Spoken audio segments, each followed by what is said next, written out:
ओम शांति। दुआओं के आज के सेशन में सभी ब्राह्मण आत्माओं का स्वागत है।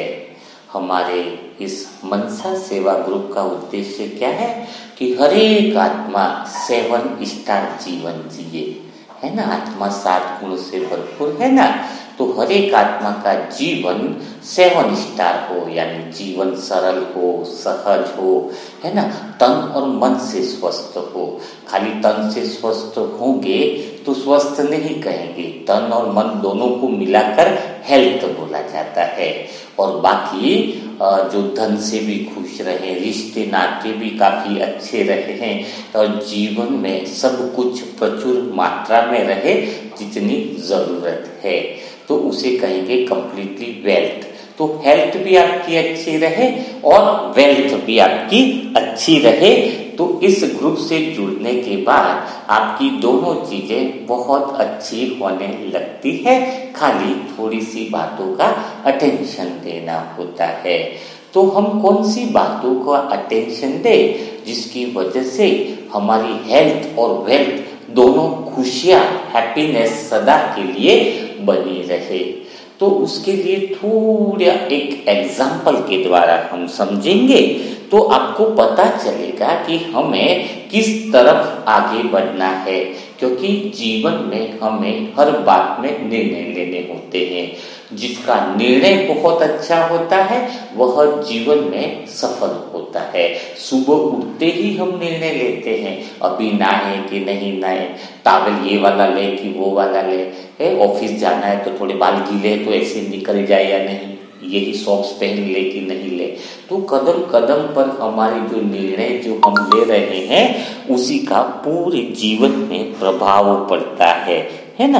तो हम ये देखेंगे कि हमें निर्णय कैसे लेने चाहिए। हमारे निर्णय कहीं बुरी कॉन्शियस वाले तो नहीं है ना, नहीं तो हमें पता ही नहीं चलेगा।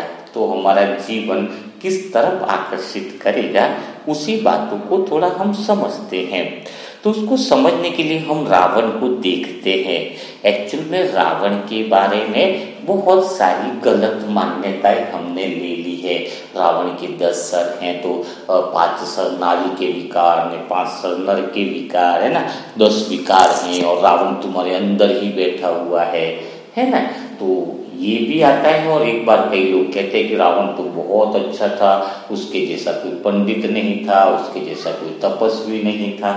तो कंफ्यूजन में है सारी बात है कि क्या है ये 10 सर, क्या है रावण का, पंडित था कि राक्षस था, कुछ समझ में नहीं आता है। और रावण अगर हमारे अंदर बैठा है तो उसका अर्थ क्या है, इसको थोड़ा अलग एंगल से समझेंगे, है ना। तो आपको आज पूरा 7 स्टार जीवन जीने का तरीका समझ में आएगा। तो रावण यानी क्या था, देखो रावण के जो पिता का नाम था, है ना, वो थे ऋषि विश्रवा, है ना। और रावण के पिता, है ना, पुलकित ऋषि थे। और उनके पिता किसको माना जाता है, ब्रह्मा जी को, है ना। तो फिर रावण वंशज किसके हुए, जब ब्रह्मा के ही पुत्र के भी पुत्र के पुत्र है ना। रावण को बोला गया है तो पूरा ऋषि का घराना हो गया, तपस्वी आत्माओं का घराना हो गया। और ब्रह्मा जी को तो भगवान के समान मानते हैं, तो भगवान का वान शब्द लिया गया है रावण में, वन भगवान, है ना। तो भगवान अपन बोलते ब्रह्मा जी भगवान के बराबर है। तो लेकिन रावण की जो माता श्री थी वो कैकेयी, जो राक्षस कुल से थी, राक्षसी कुल के घराने से थी, है ना। तो क्या हुआ, उसका लिया गया, राक्षस कुल का रा लिया गया। तो भगवान से तो वन लिया गया और रावण राक्षसी कुल से रा लिया गया, जिससे ये पूरे रावण शब्द का इस्तेमाल हुआ। रावण, रावण में राक्षस का रा भी है तो भगवान का वन भी है। तो क्या था, रावण के अंदर आदि एनर्जी तो भगवान के कुल की थी, क्योंकि वो तपस्वी ऋषियों का माना गया। और आदि एनर्जी कौन सी थी, राक्षसी कुल की थी, है ना। तो रावण के पास ऑप्शन था, चुनाव था कि वह कौन सी प्रवृत्ति को लेकर जीवन में चुनाव करे, है ना। भगवान रावण के पास रास्ता था ना कि अब तो उसके आधे गुण तो ऋषि महात्मा तपस्वी आत्माओं के गुण हैं, भगवान के गुण हैं। और आधे जो गुण है उसके अंदर वो राक्षसी प्रवृत्ति उसकी माँ की तरफ से आए हुए राक्षस रा है ना भगवान वन, तो उसके अंदर वो 5 सर इसके 5 सर उसके ऐसा कुछ नहीं है। समझने की बात है कि उसके अंदर आधे अच्छे गुण भी है तो आधे बुरे हैं। अब उसको निर्णय लेने का टाइम था तो उसने निर्णय कैसा लिया कि उसने राक्षसी प्रवृत्ति को अपना लिया और उसके जीवन की सारी निर्णय वह राक्षसी प्रवृत्ति वाली आदतों के कारण उसने निर्णय लिए, तो उसका क्या हुआ, पतन हुआ, है ना। तो हमारे अंदर भी दोनों प्रकार के गुण चल रहे हैं, एक नकारात्मक एनर्जी के, एक सकारात्मक एनर्जी के। उसी तरीके से देखो कई राक्षस का जो भाई जो बताते हैं मना वो कुबेर, तो वो तो अच्छी चीजें अपना ली, उसके भी तो वही हुआ ना कि आधा जो था राक्षस का था बहन और वो था तो भी उसने अच्छी चीजों को अपना लिया, तो कुबेर का खजाना भी बोलते हैं, है ना। तो कितना नाम वाला हो गया।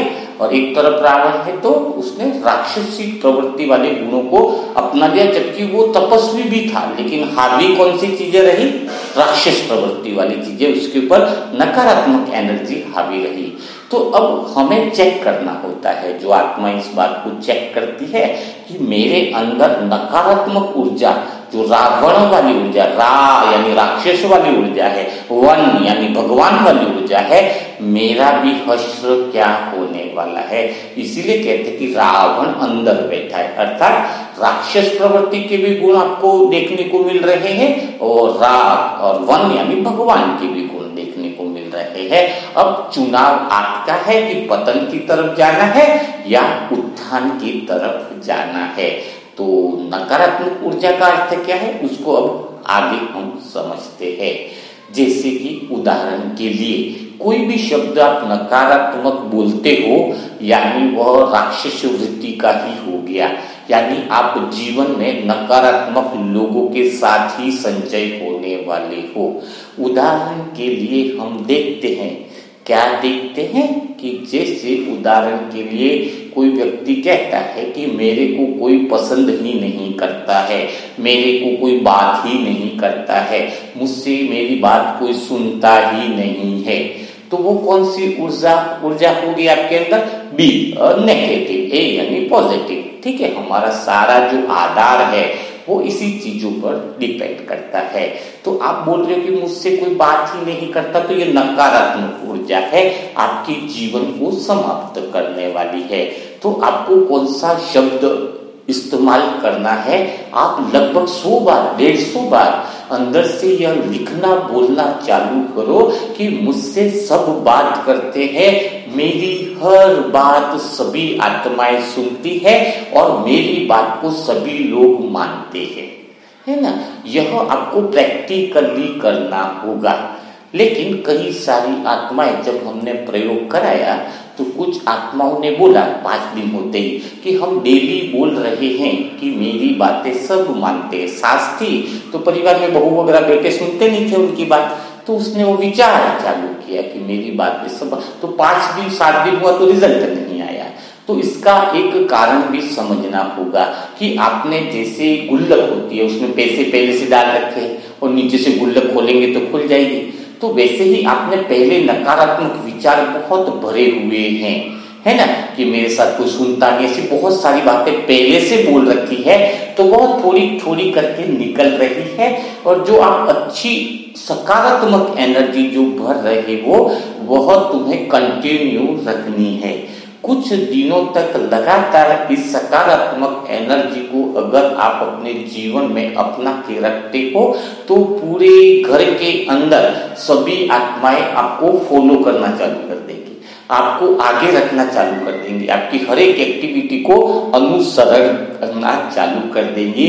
प्रैक्टिकल अभ्यास करके देखना है, आपके अंदर भगवान की वृत्तियों को जमा करना है, उसकी वृत्तियों का आदर करना है। तो आज से क्या करेंगे, यह शब्द नहीं बोलेंगे कि मेरी बात कोई नहीं सुनता है।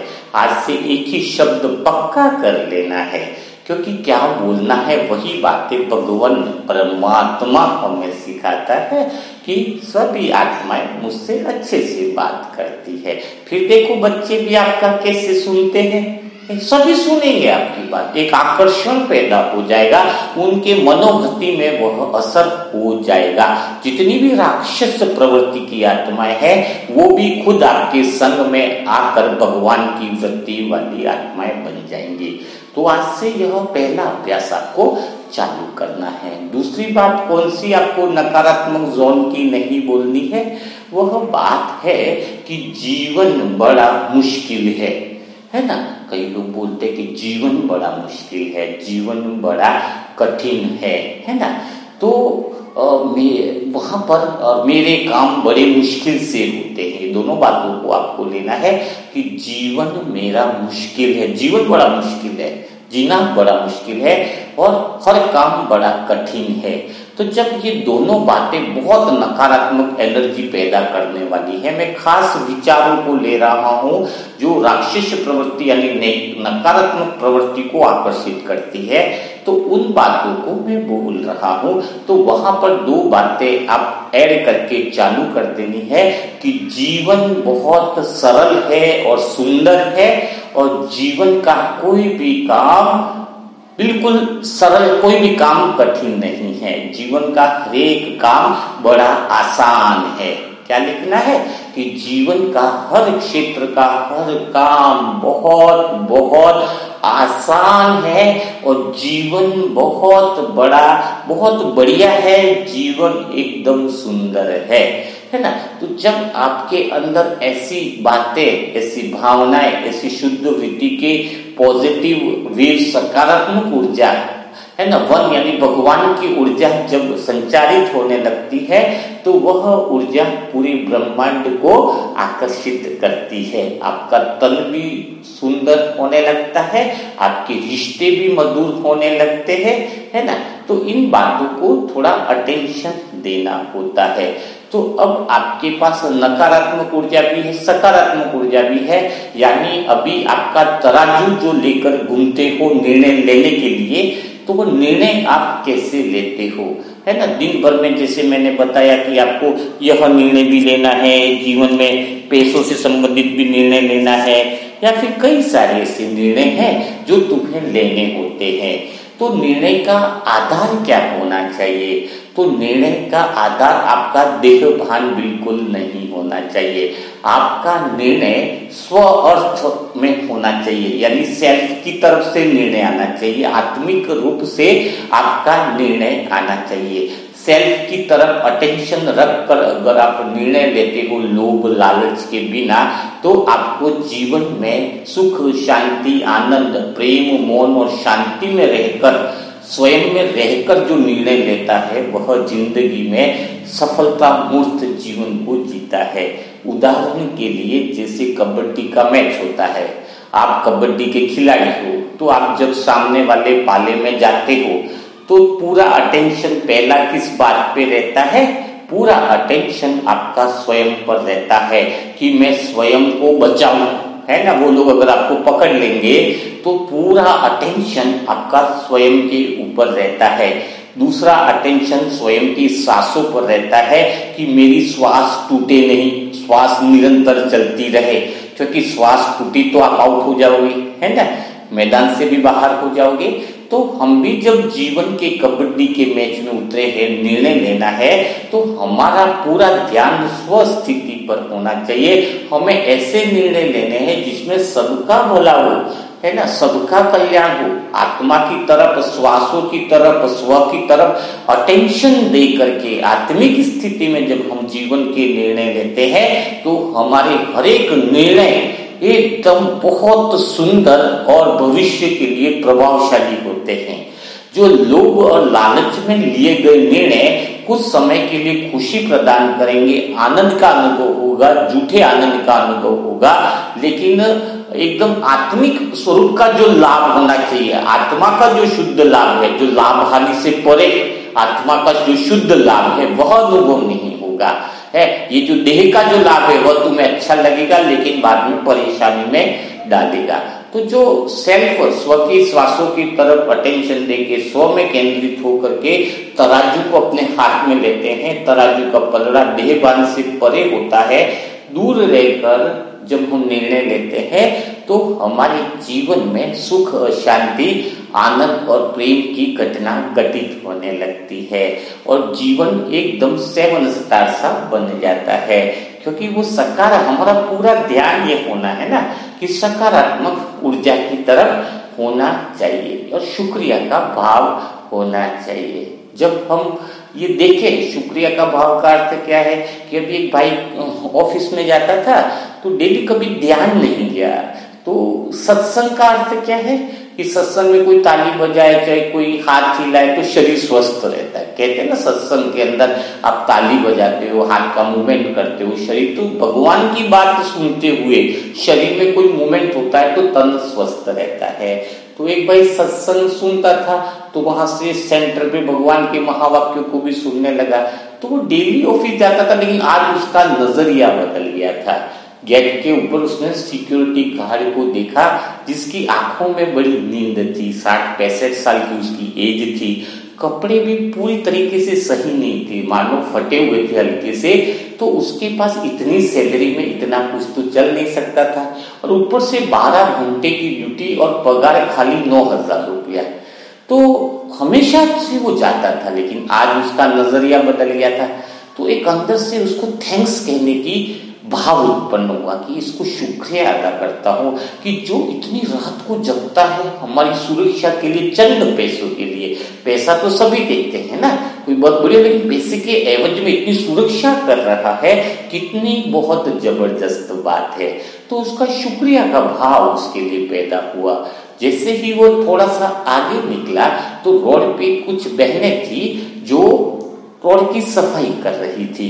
तो रोड की सफाई कर रही थी तो आज उसने वो मुरली मंथन सुन लिया था, एक अलग से प्रेम भाव पैदा हुआ था।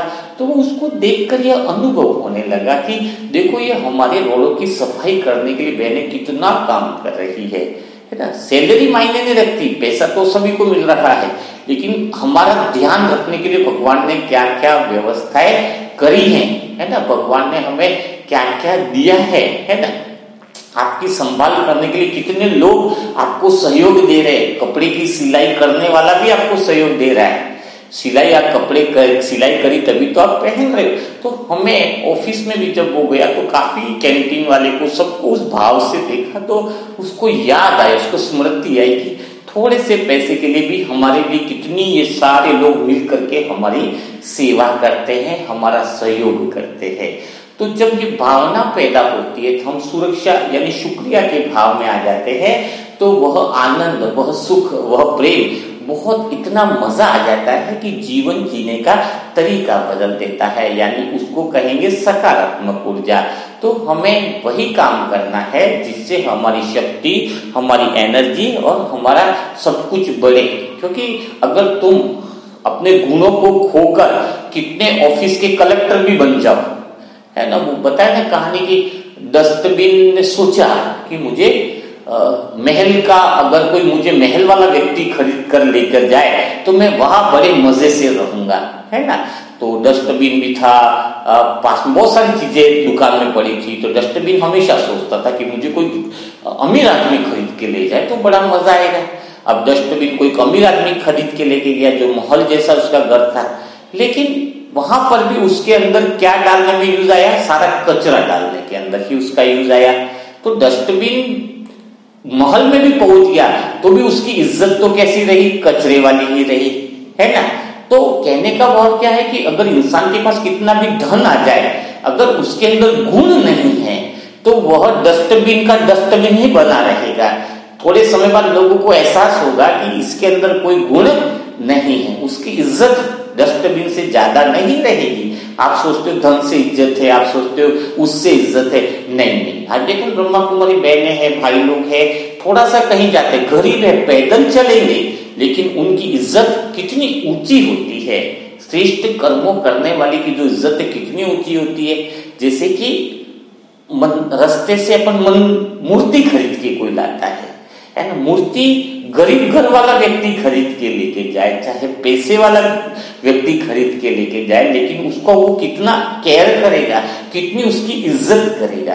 तो गरीब और अमीर का नहीं, मूर्ति जैसे जब हम बन जाते हैं, हम गुणों की खान बन जाते हैं, तो हम जहां पर भी जाएंगे हम शुद्ध मान सम्मान के, रेस्पेक्ट के अधिकारी होंगे। शुद्ध मान सम्मान है ना, आत्मिक स्थिति वाला शुद्ध स्नेह, शुद्ध प्यार के हकदार हम बन जाते हैं। तो हमें हमारा जो जीवन है प्रेम, करुणा, दया भाव से भरपूर हो। आत्मिक स्थिति के अनुसार हमारे जीवन में निर्णय जो है वो हमारे आत्मिक स्थिति के अनुसार होने चाहिए। और सबसे जो है वो कैसा है, नकारात्मक ऊर्जा से हमें दूर रहना है कि हमारे जीवन में सब लोग हमारी सुन रहे हैं। ऐसे सकारात्मक ऊर्जा वाले विचार आपके अंदर होने चाहिए। और ये हमेशा शब्द का जो यूज है उसको सही तरीके से यूज करना आना चाहिए। ये हमारे लिए बहुत बड़ी बात है, हम विचारों में ध्यान देते हैं। जब हम कहते हैं ये तो हमेशा से ले जाता है, ये तो हमेशा ऐसा ही है, ये तो हमें, तो जब आप हमेशा शब्द का यूज नकारात्मकता में यूज करते हो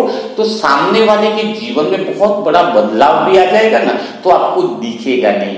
तो ये हमेशा वाला जो शब्द है उसको सकारात्मकता में यूज करना सीखो कि ये तो हमेशा अच्छे से काम करता है, ये तो हमेशा हर चीज समय पर करता है, और ये तो हमेशा भगवान को याद करता है। तो हम क्या करते हैं, जैसे पता है कि जीवन का हर काम बहुत कठिन है, तो वहां पे आपको क्या बताया कि जीवन का हर काम बहुत सरल है। तो उसको कहने से क्या मतलब हुआ कि हर काम सरल है। जैसे आपको योग के अंदर आपका मन नहीं लग रहा है, तो आपको तुरंत क्या करना है कि नहीं, योग करना बहुत सरल है, योग करना मुझे बहुत अच्छा लगता है, और कुछ और योग में जाना है। तो आप क्या करोगे, योग में मन नहीं लग रहा है तो योग की करने से फायदे क्या है, मुरली मंथन से फायदे क्या है, मनसा सेवा में दुआई करने से फायदे क्या है। उन बातों को जब आप अपने अंदर धारण करते हैं तो फिर उस चीज को करना बहुत आसान हो जाता है। आप योग के बारे में अंदर सोच के देखिएगा कि मुझे योग करना बहुत अच्छा लगता है, मेरा योग बहुत आसानी से होता है, मेरा भगवान में बिल्कुल मन लग जाता है, मैं आत्मा एक सेकंड में भगवान के प्यार में लवलीन हो जाती हूँ। और योग करने से बहुत फायदे हैं, हिसाब किताब पूरा होता है ना, भगवान से प्यार होता, तो उसके फायदे। और योग आसान है, दो शब्दों को अगर पकड़ ले तो जीवन में वह आत्मा मेडिटेशन भी आसानी से कर सकती है। तो आज का सेशन कुछ ऐसा ही है, और इससे बहुत कुछ सीखने वाली बातें भी आपको मिलती है।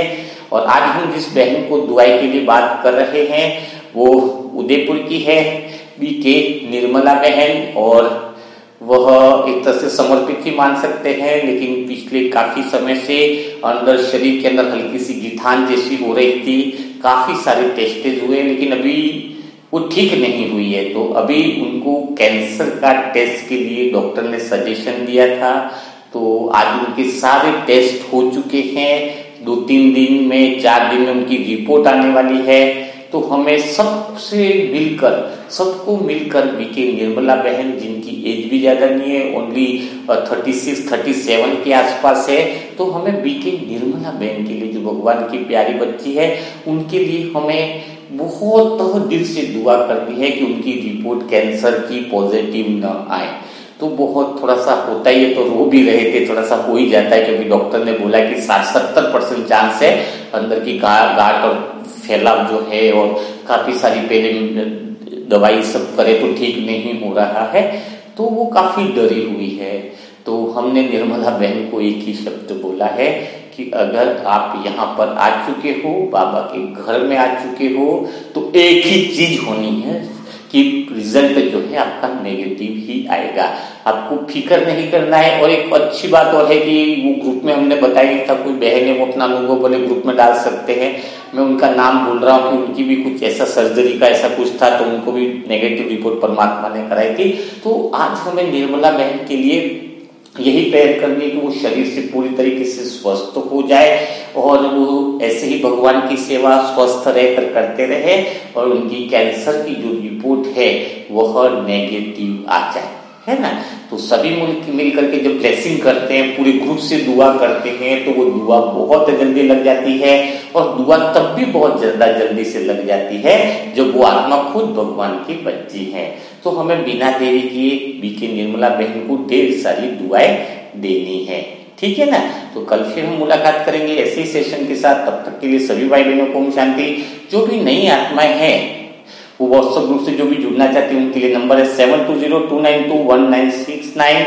उस पे नाम और एड्रेस जरूर लिखें ताकि आपको ग्रुप से जोड़ने में बिल्कुल आसानी रहेगी। और आप सभी मनसा सेवा ग्रुप वाली भी आत्माएं अधिक से अधिक आत्माओं को यह शेयर करें डेली पॉजिटिव अफर्मेशन, और उससे काफी फायदा हो रहा है। लोगों का सोच बदल रही है, क्योंकि सही सोचना चालू किया तो जिंदगी तो बदल ही जाएगी, है ना। तो और लोगों को भी इसका फायदा उठाए। तो कल फिर हम मुलाकात करेंगे ऐसे सेशन के साथ। तब तक के लिए सभी भाई बहनों को ओम शांति।